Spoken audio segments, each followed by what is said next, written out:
가이사라 빌립보에서 이렇게 시작하는 찬양을 했어요. 근데 그 찬양 왜 하셨죠? 제가 하라고 그런 거 아니죠. 분명히 제가 하라고 그런 거 아닙니다. 여기 짜고 하지는 않습니다. 근데 가이사라 빌립보에서 이렇게 찬양했습니다. 근데 그 가이사라 빌립보에서 예수님께서 제자들에게 물었습니다. 너희는 나를 누구라 하느냐? 이렇게 물으셨습니다. 그런데 그 찬양에서 특별히 가이사라 빌립보를 강조해서 찬양의 맨 앞에 두었어요.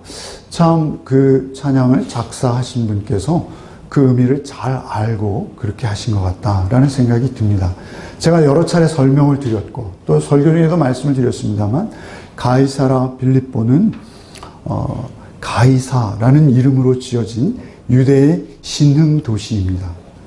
사실 오늘 본문이 있기 바로 전에 그 가이사라 빌립보, 오늘 본문이 9장에 있습니다만 우리가 성경을 읽을 때 오늘 좀 이렇게 묵상했으면 좋겠어요. 저희 예화도 없고요. 좀 지루하고 딱딱하실지 몰라도 짧습니다. 그런데 그 가운데서 주님, 예수 그리스도께서 그 상황 가운데 어떠한 마음과 심정으로 제자들을 대하시며 제자들을 교육하시며 또한 그들과 함께 시간을 나누시고 삶을 나누시고 호흡하셨는지 그것을 우리가 그 시간 속에서 묵상해 보았으면 좋겠습니다. 사실은 가이사라 빌립보에서 예수님께서는 제자들에게 세상 사람들이 나를 누구라 하느냐 물어보시고 또 너희는 그러면 나를 누구라 하느냐 이렇게 물어보십니다. 가이사라는 우리가 잘 알듯이 로마 황제의 이름입니다. 로마 황제의 이름으로 도시를 명명할 때는 사실은 조건이 있다는 것이죠. 그래서 아무 도시나 가이사 이렇게 부를 수는 없는 것입니다. 그래서 최소한 그 유대 땅, 하나님을 믿고 섬기는 유대 땅 안에 어떤 신흥도시, 분교나 판교나 분당처럼 그런 신흥도시, 기획도시가 생기는데 그 도시를 특별히 로마에 잘 보일 의도로 내지는 어떤 의도가 되었던 그 도시의 이름을 로마 황제의 이름을 감히 끌어다가 지을 때 그 도시를 얼마나 화려하게 지었는지 제가 한번 파워포인트로 보여드린 적이 있습니다. 얼마나 아름들이 대리석들을 깎아서 아름답게 그들의 도시를 건설했는지요. 가이사라는 이름을 붙이기 위해서는 반드시 그 도시의 규모가 일정 규모 이상이어야 한다고 합니다. 그리고 가이사라는 로마의 황제의 이름으로 도시를 짓기 위해서는 그 도시 중간에 가장 좋은 자리에 황제의 궁전이 있어야 한다고 합니다. 그리고 하나 또 특이한 것은 그들은 그 황제의 이름으로 짓는 도시에 반드시 대리석으로 잘 지은 장소를 보관하는 도서관이 있어야 한다고 합니다. 그들이 로마가 숭상하는 군사력, 힘, 그리고 경제력, 돈이죠. 그리고 그들이 많은 지식, 깨달음, 배움, 그들이 항상 자랑하고 내세우고 세계를 지배하는 그들의 실제적인 힘이었습니다. 그래서 그 힘의 논리로 그들이 세상을 다 평정하고 한동안 세상을 다 지배했습니다. 영원할 것처럼. 그런 그 가이사, 황제, 그들에게 신으로 거의 추앙받고 있는 그 황제의 이름으로 지어진 그 도시. 사실은 주님께서는 그 신앙 고백을 받으실 때 단 한 번 그곳을 여행하셨습니다. 그리고 그 도시 한복판에서 제자들에게 물으신 것입니다. 너희는 나를 누구라 하느냐? 사실은 주는 그리스도시요 살아계신 하나님의 아들이십니다. 이 고백은 너무나 놀랍도록 위대한 고백입니다. 그 자리에 있을 주님의 제자들과 주님의 모습은 누추하기만 하였을 것입니다. 그러나 이 로마의 황제, 이 힘이 있고 그리고 세상을 온통 쥐고 펴고하는 이 로마가 신이 아니고 황제가 아니고 우리를 구원하시는 분은 당신이십니다. 당신만 하나님의 아들이시오. 당신이 진정한 신이시오. 우리를 구원하실 구원자는 바로 당신입니다. 라고 고백해냈음에도 불구하고 그들은 복음을 이해하지 못했기에 예수께서 십자가를 지시러 가시는 그 말씀을 그 신앙 고백을 받자마자 바로 그 뒤에 그들에게 일러주셨지만 베드로는 예수님을 움켜쥐면서 주님, 그러시면 안 됩니다 라고 주님을 만류하는 바람에 주님에게서 아주 혹독한 사단아 내 뒤로 물러나라 라는 그 말씀을 꾸중을 들어야만 했습니다. 그 사건이 있었고 그 다음에 변화산 사건이 있었고 변화산에서 내려오셔서 그 귀신 들린 아이를 치유하시는 사건이 있었습니다. 그리고 그 사건에 이어서 바로 오늘 우리가 보는 본문이 등장하고 있는 것입니다. 그렇게 놀라운 고백을 해내었지만 하나님께 또 예수 그리스도께 추궁을 들었던 그 제자들이 그곳을 떠나라고 할 때 이 그곳은 그 가이사라 빌립보 주변이었을 것입니다. 그곳을 떠나 갈릴리 가운데로 지날새 예수께서 아무에게도 알리고자 아니하시니 사실은 주님께서 이제는 이 9장에서 10장으로 넘어가면 뭐 이혼 논쟁이라든지 몇 가지 논쟁을 거쳐서 소경 그 맹인 바디메오를 치유하시고 11장 1절부터 예루살렘에 입성하십니다. 예수님께서는 베들레헴에서 태어나셨지만 갈릴리가 고향입니다. 나사렛. 정든 그곳에서 예수님은 목수로 30년을 사셨습니다. 그리고 또한 그 갈릴리, 그 나사렛을 중심으로 주님께서는 3년의 공생애를 대부분 보내셨습니다. 그곳에서 많은 이적을 행하셨고 주님께서 많은 가르침을 펼치셨습니다. 그런데 그 갈릴리를 지나시는데 갈릴리 가운데로 지나시는데 예수께서 아무에게도 알리지 않으십니다. 자신의 그 정들었던 나사렛을 포함한 그 갈릴리 지역을 지나면서 주님께서는 이제 마지막 그 길을 가십니다. 그런데 아무에게도 알리지 않으십니다. 목적은 한 가지였습니다. 그들에게 이제는 그 12명에게만큼은 이제는 복음을 이해시키고 복음을 깨닫게 하고 그리고 그들이 복음을 전하는 주님의 제자로 온전히 세워져야 하기 때문이었습니다. 그래서 그 제자들에게 복음을 계속 전하고 계셨어요. 31절에 이는 제자들을 가르치시며 또 인자가 사람들의 손에 넘겨져 죽임을 당하고 죽은 지 3일 만에 살아나리라는 것을 말씀하셨기 때문이더라. 그때 그들은 아주 비장하기까지 한 주님의 모습 가운데 어떤 특별한 분위기를 느꼈을 것입니다. 사실 주님께서는 이제 십자가를 지러 곧바로 예루살렘을 올라가시는 그러한 상황입니다. 그러한 상황에서 주님께서 제자들에게 분명히 알려주고 싶으셨습니다. 가르치시며 말씀하셨다. 이것은 헬라어로 분사 형태입니다. 이 분사 형태 헬라어는 진행형의 의미가 있습니다. 그래서 그들에게 당신이 십자가에 죽임당하시고 그리고 3일 만에 다시 살아날 것을 그들에게 한 번 지나가는 말로 두 번째 하신 것이 아니라 계속 반복해서 그들에게 계속 이야기하고 계신 상황입니다. 그 상황은 정확히 두 가지입니다. 내가 죽을 것이다. 십자가에 죽을 것이다. 그리고 내가 죽은 지 3일 만에 다시 살아날 것이다. 이것을 교훈하고 계셨습니다. 사실 이것이 성경 내용의 전부입니다. 성경에서 우리가 다른 거를 읽어내는 것이 아니라 이 한 줄만 읽어내면 되는 것입니다. 예수께서 나 같은 누추한 자를 대신해서 십자가에 죽으실 것과 그리고 나 같은 누추한 자를 영생의 소망 가운데 부활의 소망으로 살아갈 수 있도록 하시기 위해서 다시 살아나실 것. 하나님의 아들 되시는 그분이 날 대신에 죽으시고 다시 사신 그것이 복음의 전체인 것입니다. 그 가장 중요한 복음의 핵심을 그들에게 알리시기 시작하셨어요. 그리고 지금 알리고 계시는 거예요. 그래서 사람들의 손에 넘겨져 죽임을 당하고 죽은 지 3일 만에 살아나리라는 것을 말씀하시고 계셨어요. 그런데 그들은 그것을 듣지 않습니다. 32절에 그러나 제자들은 이 말씀을 깨닫지 못하고 묻기도 두려워하더라. 사실 제자들은 그것을 깨달을 능력이 없습니다. 그러나 주님께서는 그것을 계속 말씀하셔야만 합니다. 그들이 성령이 임하시기까지 그들은 그것을 온전히 깨달아 알 수 없습니다. 그러나 중요한 것은 주님께서 그들에게 계속 반복해 말씀하셨고 제자들은 깨닫지 못했다는 것이 중요합니다. 우리가 주님의 제자가 되는 과정 중에 가장 중요한 것이 무엇입니까? 예수님의 죽으심과 다시 사심의 그 의미를 날마다 반복해서 묵상하고 그 의미가 우리 안에 녹아져서 그 의미가 우리의 삶의 동기와 원인이 되어질 때가 우리가 제자가 되는 것입니다. 그런데 그렇게 하기 위해서 주님께서는 아직 그들은 초년병이요.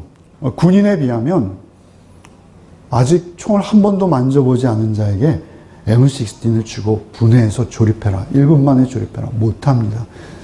그런 것처럼 사실은 그들에게 요구할 수 없는 어떤 수준의 교육이었을지 모릅니다. 그러나 그들은 곧 알게 될 것입니다.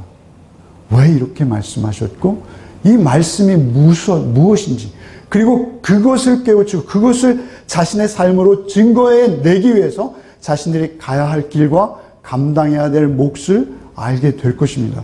그러나 중요한 것은 그들에게 이것을 말씀하셨는데 그들은 깨닫지 못하고 묻기도 두려워했다. 묻기도 두려워했다. 묻기도 두려워했다는 것은요, 주님의 제자들은 지금까지 주님께 사사건건 물어왔어요. 사실은 이 본문이 있기 전에 이미 제자들은 주님에게 주님께서 씨 뿌리는 비유를 말씀하시면 무리들과 흩어졌을 때 주님, 씨 뿌리는 비유가 무슨 의미입니까? 묻죠. 계속 물었어요, 제자들은. 이미 6번 이상이나 제자들은 예수님에게 질문을 한 상태예요. 그런데 지금 여기서는 유독 묻기조차 두려워하는 거예요. 물론 그것을 잘못 언급하면 물러가라 사단아라는 이야기를 들을 수밖에 없는 그런 상황이라는 것을 어렴풋이 알고 있는 것이죠. 베드로를 통해서. 그러나 그들이 그 두려움보다는 사실은 예루살렘에 그들이 가고 있는 목적 때문에 그랬습니다. 그들이 예루살렘에 가고 있는 목적이 무엇이었습니까? 33절. 가버나움에 이르러 집에 계실 때 제자들에게 물으시되 너희가 길에서 서로 토론한 것이 무엇이냐. 사실은 주님께서 그 제자들이 그 가이사라 빌립보에서 위대한 신앙의 고백을 하고 변화산의 경험을 하고 귀신 들린 아이를 고치고 그리고 가버나움까지 오는 동안 상당한 거리에서 그들이 토론한 것이 있었어요. 예전 성경에는 논쟁하였더라. 쟁론하였습니다.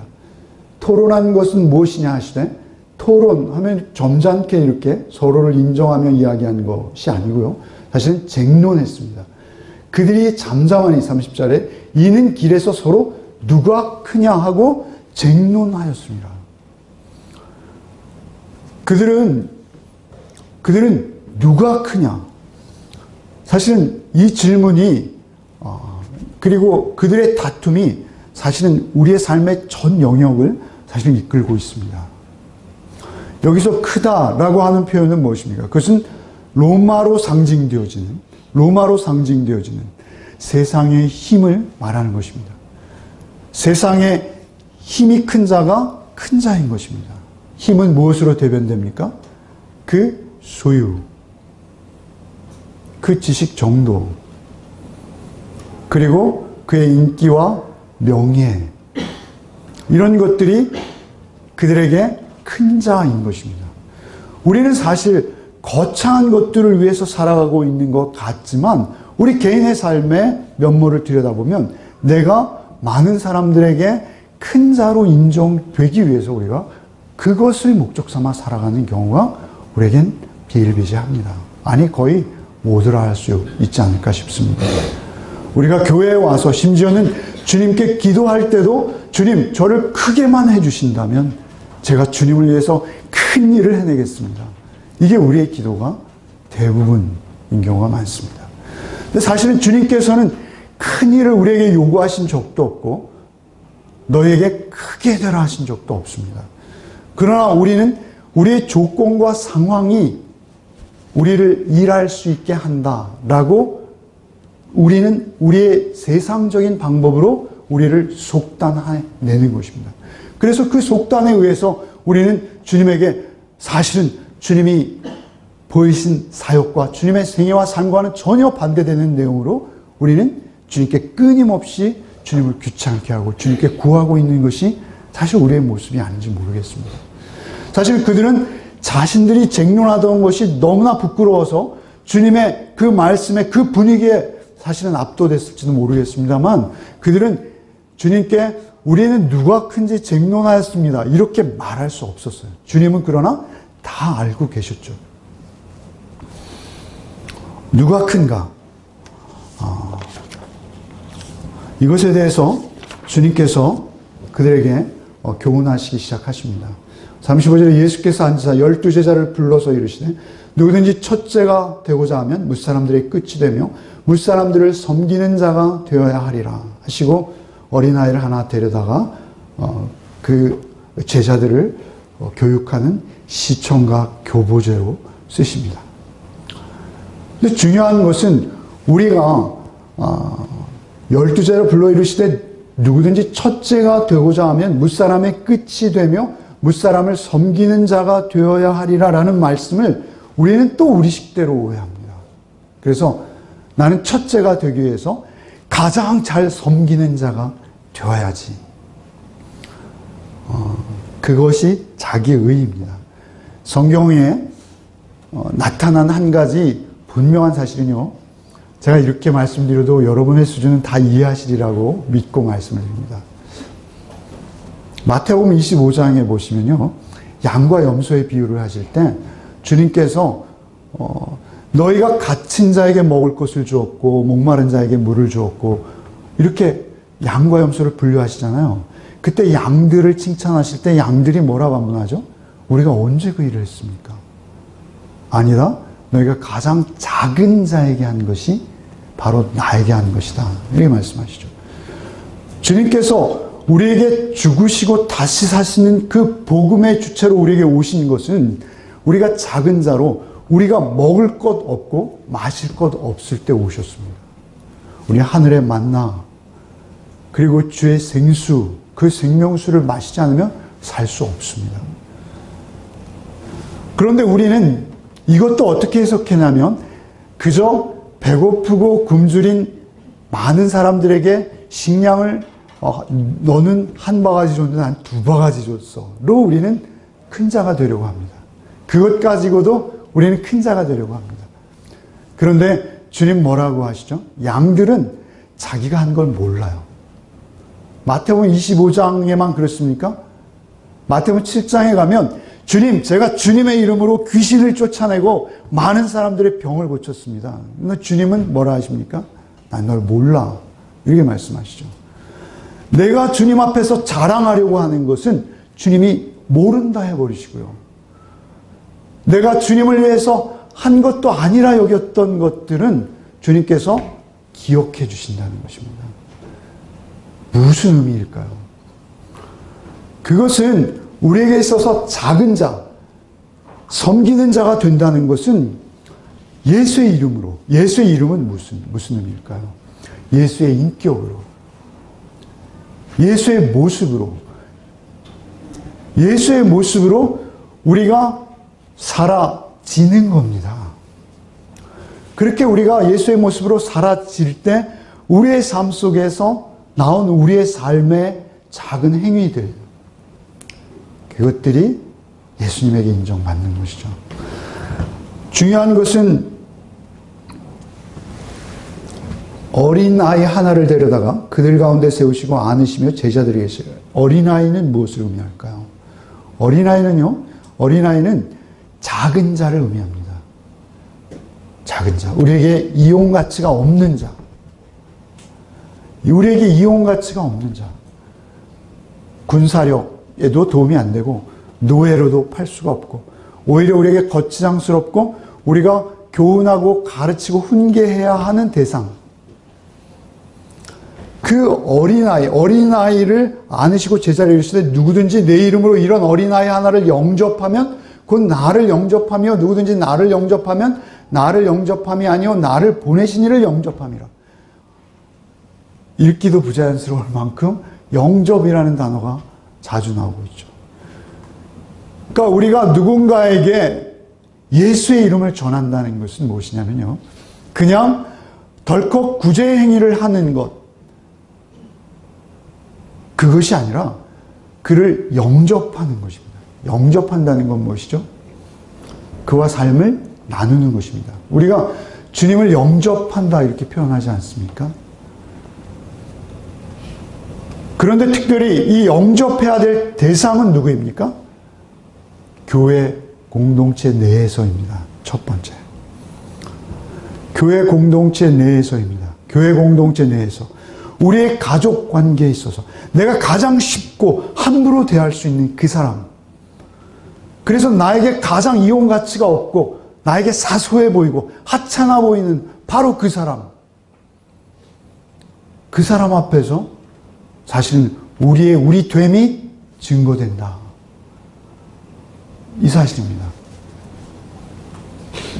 중요한 것은 누구든지 내 이름으로 이런 아이, 내 이름으로 이런 아이. 내 이름이라는 건 뭐죠? 나 예수의 이름으로 너를 도와. 그래서 라면 박스에다 크게 무슨 교회 이렇게 쓰라는 것이 아닙니다. 예수의 이름은 무엇이죠? 예수의 형상, 예수의 인격. 그 이름은 무엇입니까? 그 이름은 그 존재를 대표하는 것입니다. 그래서 그러한 적선과 자선의 행위가 아니라 내가 정말 낮아지고 섬기는 자로서 첫째가 아니라 꼴찌가 되어서, 아니 그냥 꼴찌가 되는 것입니다. 꼴찌인 척하는 게 아니고 꼴찌가 되어서 그들을 섬기는 자로 서라는 것입니다. 주님이 그런 인생을 사셨습니다. 주님이 죽임 당하시기까지 철저히 그 인생을 사셨습니다. 그래서 사실은 주님께서 그 교훈을 하시는 것인데 우리는 제자들처럼 이 교훈마저도 우리에게 합리적인 이성, 우리가 만족할 수준으로 해석합니다. 그리고 그것을 우리가 받아들입니다. 사실 오늘 설교는 여기까지입니다. 그런데 본문은 여기까지인데 이 이후에 나온 모든 말씀들이 다 이 맥락에서 진행되고 있습니다. 앞으로 여러분이 마가복음을 지난주 한 주간 묵상하셨죠? 돌아오는 한 주간 또 마가복음을 묵상하실 것입니다. 읽는 중에 어느 문구에 여러분의 시선이 꽂혔습니까? 그 어떤 어린아이를 변화산에 내려오셔서 치유하실 때 믿는 자에게는 능치 못함이 없느니라. 이 말씀이 여러분에게 가장 기억된 성경의 말씀 아닌가요? 그런데 사실 우리가 지난주에 묵상한 전체는 예수의 십자가예요, 다. 그리고 한 주간 우리가 묵상한 말씀도 예수께서 십자가를 향해서 나가시는 그 말씀이 모든 상황과 정황의 주제의 중심에 있습니다. 근데 우리는 그 말씀에서 내가 필요하고 내게 도움이 되는 말씀만 기억하고 그것이 우리 뇌리에 가장 큰 비중으로 남아있는 것입니다. 그러나 여러분 성경을 공평하게 주님의 마음으로 주님과 동행하며 주님께서 이때의 심정과 이때의 삶의 모습과 정황과 제자들에게 나누고 싶어 하셨던 것은 무엇일까? 여러분이 조금만 관심을 가지고 기울이시면 저보다 훨씬 더 깊은 묵상을 하실 수 있으실 겁니다. 사실은 이 말씀 이후에 나오는 것이 무엇입니까? 연자맷돌이죠, 연자맷돌. 근데 이 연자맷돌은 무슨 말씀입니까? 교회 지도자들을 향한 말씀입니까? 그렇지 않습니다. 예수 믿는 모든 자들을 향한 말씀입니다. 그런데 그 말씀의 중심 내용은 무엇입니까? 이것은 우리가 예수의 죽으심과 부활하심을 하나님의 아들, 그분이 나를 위해 베푸신 은혜임을 우리가 알고 있을 때 우리의 삶 속에서 일어나는 일들입니다. 우리가 42절 한번 읽어보겠습니다. 41절부터 한번 읽어보겠습니다. 41절부터. 누구든지 너희가 그리스도에게 속한 자라 하여 물 한 그릇이라도 주면 내가 진실로 너에게 이르노니 그가 결코 상을 잃지 않으리라. 또 또 누구든지 나를 믿는 이 작은 자들 중 하나라도 실족하게 하면 차라리 연자 맷돌이 그 목에 매어 바다에 던져지는 것이 나으리라. 작은 자. 오늘 우리가 보는 이 본문에서는 어린이입니다. 어린아이입니다. 그 작은 자 하나를 실족하게 하는 자, 연자 맷돌을 목에 걸고 깊은 바다에 빠지는 것이 낫다. 이렇게 말씀하신 거예요. 자살하는 게 낫다. 이런 의미가 아닙니다. 그 당시의 사람들은 지중해 연안의 사람들에게 가장 끔찍한 형벌이 있다면 십자가 형벌이요. 그 다음이 목에 연자 맷돌, 곧 돌덩이에 묶여서 지중해에 빠뜨려지는 것입니다. 그렇게 죽임당하면요, 그 영혼이 그 깊은 바다를 벗어날 수 없다라고 여겼기 때문에 죽어도 좋으니 제발 바다에는 빠뜨리지 마십시오 라는 것이 그때 사람들의 분위기였습니다.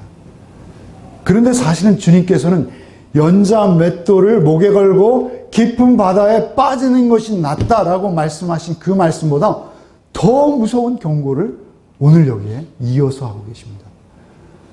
사실은요, 계시록의 천국과 지옥의 모습이 제일 상세하게 나오죠. 그러나 지옥의 모습이 가장 우리에게 생생하게 공포스럽게 나오는 곳은 사실 이곳이라고 저는 여깁니다. 우리 여기에 보시면 그냥 읽는 김에 다 읽겠습니다. 43절부터 쭉 읽죠. 만일 내 손이 너를 범죄하게 하거든 찍어버리라. 장애인으로 영생에 들어가는 것이 두 손을 가지고 지옥 곧 꺼지지 않는 불에 들어가는 것보다 나으니라. 만일 내 발이 너를 범죄하게 하거든 찍어버리라. 다리 저는 자로 영생에 들어가는 것이 두 발을 가지고 지옥에 던져지는 것보다 나으니라. 만일 내 눈이 너를 범죄하거든 빼어버리라. 한 눈으로 하나님의 나라에 들어가는 것이 두 눈을 가지고 지옥에 던져지는 것보다 나으니라. 거기서는 구더기도 죽지 않고 불도 꺼지지 아니하니라. 거기서는요, 구더기도 죽지 않고 불도 꺼지지 않느니라. 죽으면 좋죠. 죽으면 좋습니다. 제가 언제가 한번 말씀드렸습니다만 지옥 가는 건, 죽는 건 무섭지 않습니다. 그렇죠? 근데 여기서 말씀하시는 꺼지지 않는 불이라는 건 뭐죠? 영원히 꺼지지 않는 불입니다.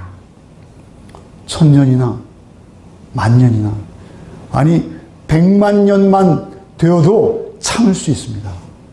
언젠가는. 영원히 꺼지지 않을 뿐만 아니라 구더기도 죽지 않는 그곳에 영원히 가는, 아니 목에 연자 맷돌을 메고 깊은 바다에 빠지는 것과는 비교할 수 없는 끔찍한 모습을 주님이 우리에게 경고하시는 것입니다. 이것은 그러니까 우리의 구원인 것입니다.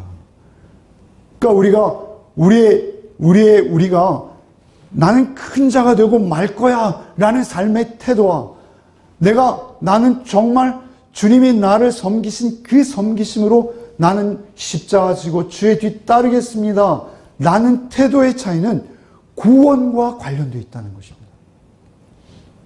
그거 자체가 구원인 것입니다. 여기에 보시면 내 손이 너를 범죄하게 하거든. 내 발이 너를 45절에 범죄하게 하거든. 47절에 내 눈이 너를 범죄하게 하거든. 범죄한다라는 말은 여기 42절에 보시면 또 누구든지 나를 믿는 자는 이 작은 자 중 하나라도 실족하게 하면 차라리 연자 맷돌을, 실족한다는 말과 동의어입니다. 스캔달론이라는 헬라어입니다. 범죄하게 하는 것으로 번역했고 여기서는 걸려 넘어지게 하는 것으로 번역되었습니다만 이 스캔달론이라는 헬라어에서 영어의 스캔달이라는 단어가 나왔습니다. 그래서 어떤 연인이 저 스캔들로 침몰했어 뭐 이렇게 우리가 표현하지 않습니까? 그러니까 걸려 넘어진다는 것은 무엇이냐면 그가 구원에 이르는데 방해 요인이 된다는 것입니다. 그러니까 우리가 작은 자 앞에서 우리의 태도가 나의 구원을 결정짓는다는 거예요. 얼마나 두렵고 무섭습니까? 새벽에 이 말씀을 나누는데요. 저희 집사람이 그날 저녁에 잠자리에 눕는데 저에게 성경 질문을 해 오셨습니다. 그 성경 질문의 내용이 뭐였냐면, 여기서 내 손이 범죄하게 한다는 건 뭐예요? 이렇게 물어보셨습니다. 그래서 우리의 손이 차별하는 거예요. 이렇게 말씀하셨습니다. 우리의 손이 누군가를 향해서 차별하는 거예요. 우리의 손이 교회 링크를 입고 오는 사람과 우리가 아무렇게나 쉽게 대할 수 있는 그분과 차별하는 거예요. 그렇게 말씀드렸어요. 우리의 발이 범죄하거든 찍어내버리라. 우리의 발이 범죄하는 건 뭐예요? 우리가 가야 할 때 안 가고 안 가야 할 때 가는 거예요. 그것을 사람을 차별해서 우리의 발이 사람을 차별해서 찾아다니는 거예요. 우리 눈이 범죄하면 빼어버린다. 무슨 말입니까? 예, 우리의 눈이 사람을 차별하는 거예요. 누구는 존경과 정을 듬뿍 담은 시선으로 바라보고 누구는 한 번도 안 바라보고, 그것이 바로 주님이 경계하신 내용입니다. 잠을 못 자더라고요. 다 그렇습니다. 우리 사모님만 못 잔 게 아니고 저도 못 잤습니다. 그 질문을 하시는 바람에. 우리는 늘 비추어 봐야 합니다. 우리가 늘 비추어 봐야 합니다.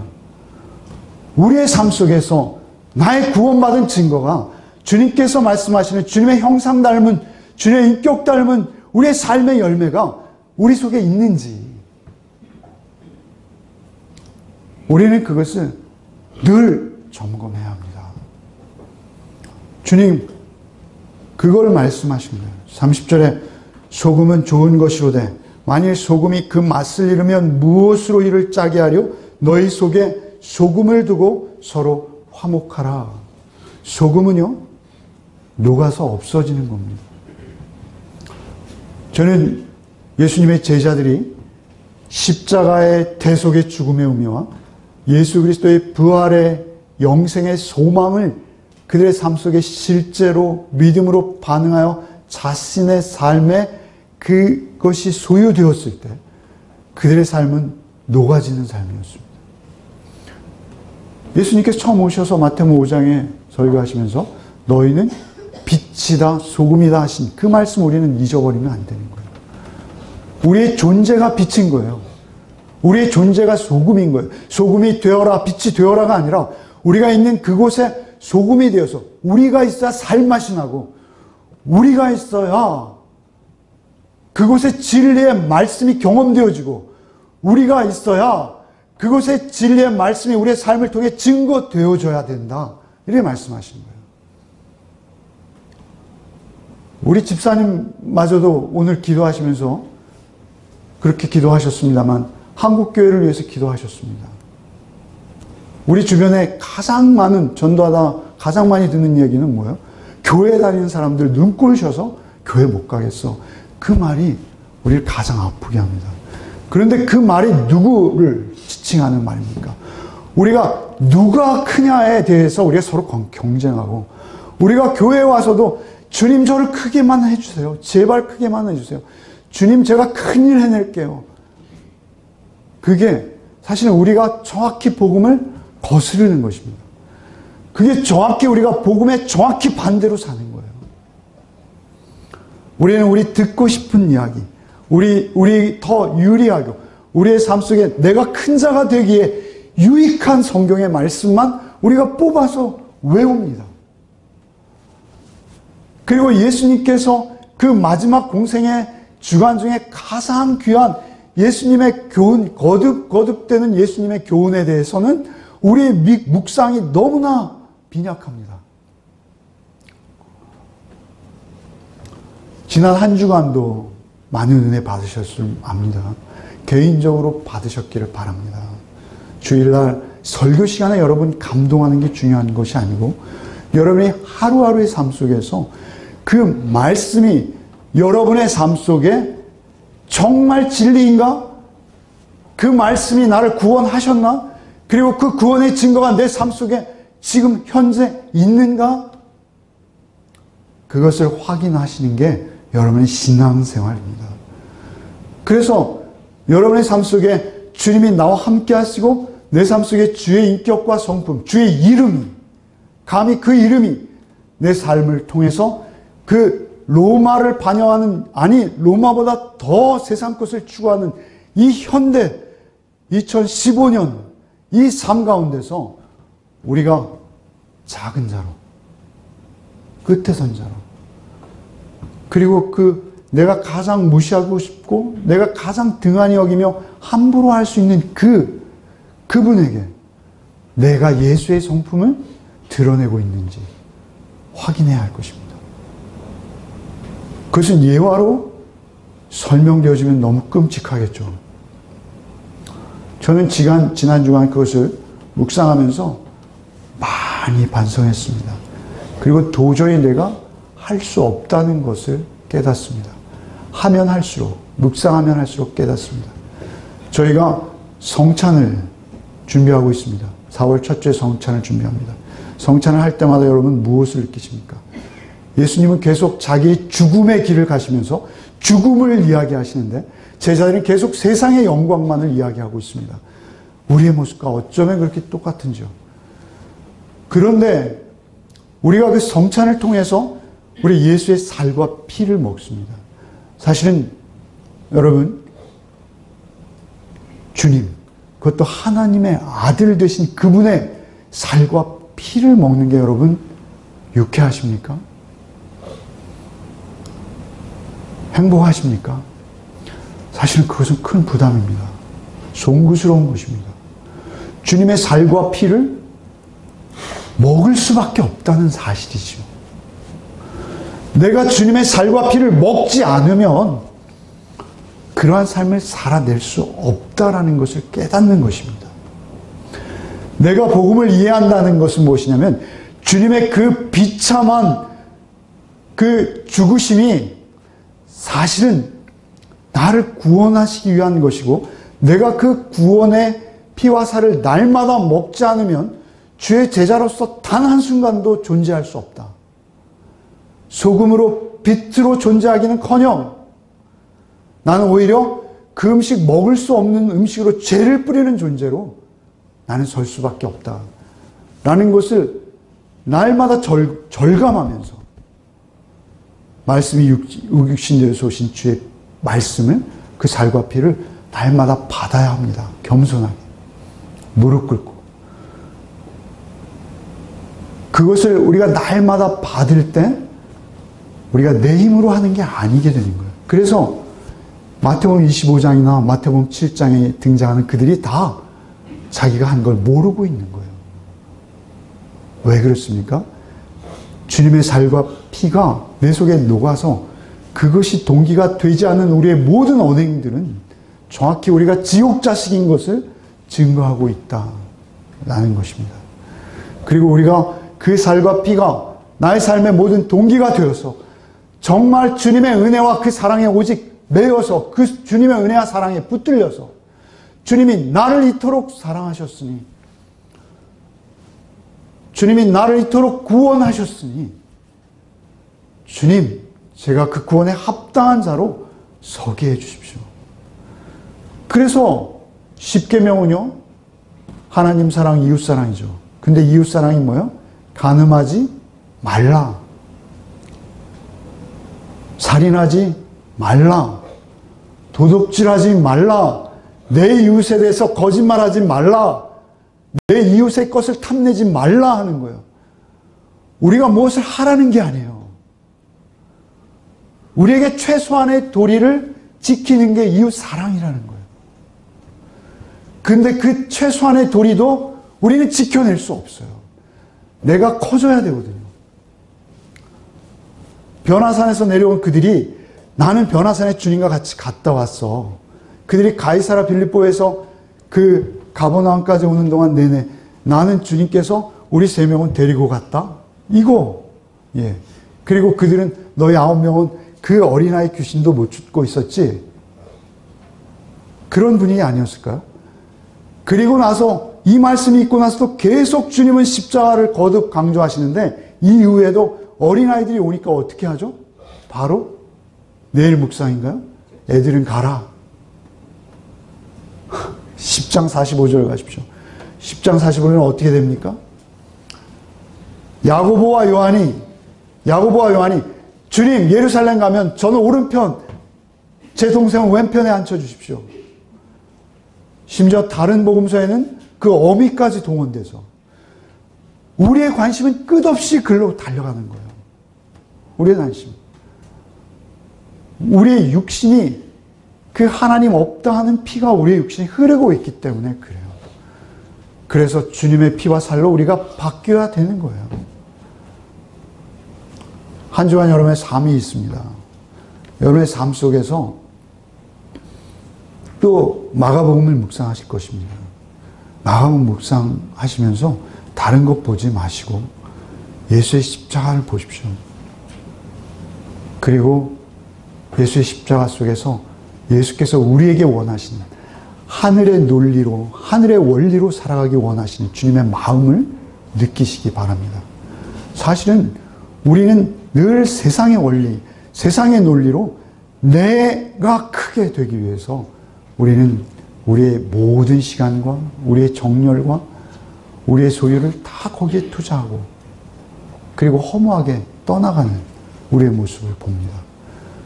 우리가 정말 주의 제자다운 모습으로 한순간이라도 존재하고자 한다면 주님의 대속의 은혜와 부활의 소망 가운데 하나님의 아들이 나를 위해 죽으신 그 죽으심을 늘 묵상하고 그 대속의 은혜를 늘 먹고 마시고 그리고 그 대속의 은혜가 여러분의 삶의 동기가 될 때만 여러분의 삶이 승리할 수 있다는 것을 명심하시고 하루하루 큐티로 승리하시는 저와 여러분 되시기를 바랍니다.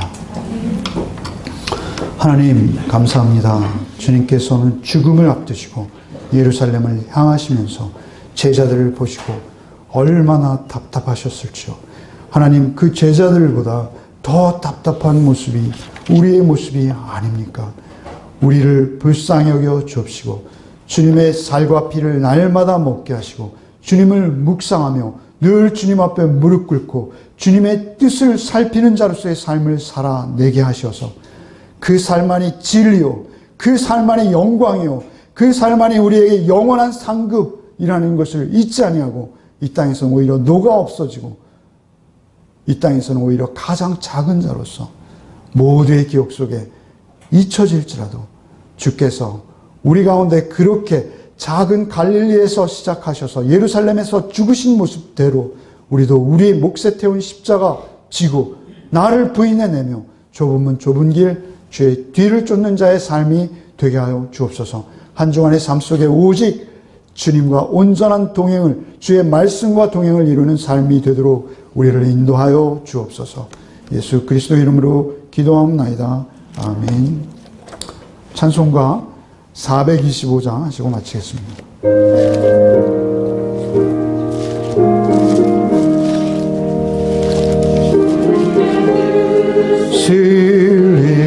이루소서 고요한 중에 기다리니 진흙과 같은 날 빚으사 주님의 형상 만드소서. 주님의 뜻을 이루소서. 주님 발 앞에 엎드리니 나의 맘속을 살피시사 눈보다 이게 하옵소서. 주님의 뜻을 이루소서. 병들어 몸이 피곤할 때 권능에서 벼사 강건케 하여 주옵소서. 주님의 뜻을 이루소서. 온전히 나를 주장하사 주님과 함께 동행함을 만민이 알게 하옵소서. 1절과 4절만, 1절과 4절이 오늘 말씀 그대로인 것 같습니다. 1절과 4절.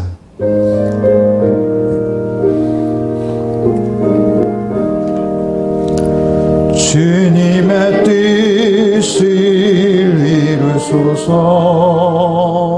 고요한 중에 기다리니 진흙과 같은 날 빚으사 주님의 형상 만드소서. 4절 하겠습니다. 주님의 뜻을 이루소서. 온전히 나를 주장하사 주님과 함께 동행함을 만민이 알게 하옵소서. 아멘.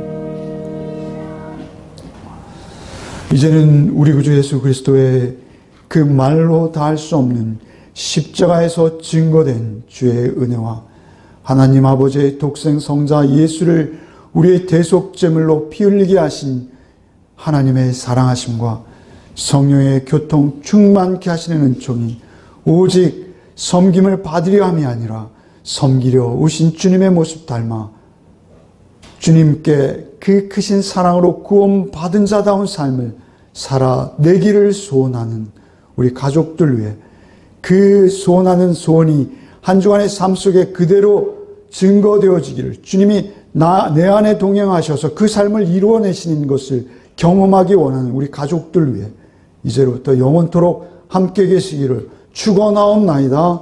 아멘.